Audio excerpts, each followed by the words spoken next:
بسم اللہ الرحمن الرحیم۔ آج کا میرا عنوان ہے رسول اکرم صلی اللہ علیہ وسلم پر بہت بڑی تہمت۔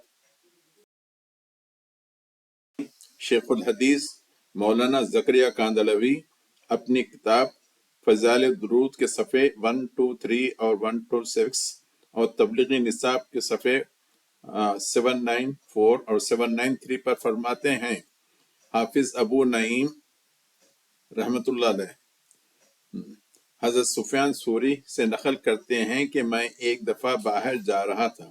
میں نے ایک نوجوان کو دیکھا کہ جب وہ قدم اٹھاتا ہے یا رکھتا ہے تو یوں کہتا ہے، اللہم صلی علی محمد وعلی آل محمد۔ میں نے اس نوجوان سے پوچھا کہ کیا کسی علمی دلیل سے تیرا یہ عمل ہے یا محض اپنی رائے سے؟ اس نے پوچھا کہ تم کون ہو؟ میں نے کہا سفیان ثوری۔ میں نے پوچھا یہ درود کیا چیز ہے؟ اس نے کہا اب سنیے اب یہاں سے۔ میں اپنی ماں کے ساتھ حج کو گیا، میری راہ وہیں رہ گئی، یعنی مر گئی۔ اس کا منہ کالا ہو گیا اور اس کا پیٹ پھول گیا، جس سے مجھے یہ اندازہ ہو گیا کہ کوئی بہت بڑا سخت گناہ ہوا ہے۔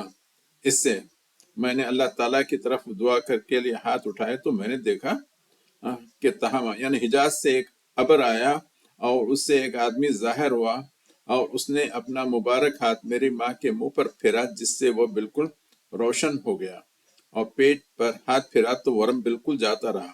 میں نے اس سے عرض کیا کہ آپ کون ہیں کہ میری اور میری ماں کی مصیبت کو آپ نے دور کیا؟ انہوں نے فرمایا کہ میں تیرا نبی محمد ہوں۔ میں نے عرض کیا کہ مجھے کوئی وصیت کیجیے، تو حضور نے فرمایا کہ جب کوئی قدم رکھا کرے یا اٹھایا کرے تو اللہم صلی علی محمد وعلی آل محمد پڑھا کر۔ کتنی بڑی جسارت ہے اس زکریا کاندھلوی کی، یعنی رسول اکرم صلی اللہ علیہ وسلم پر بھی تہمت لگا رہا ہے۔ یہ جھوٹی شکایت ہے، چاہے وہ بیداری کی حالت میں ہو یا خواب کی حالت میں ہو۔ یہاں پہ خواب کی حالت نہیں، یہاں پہ تو وہ یعنی بیداری کی حالت میں ہے۔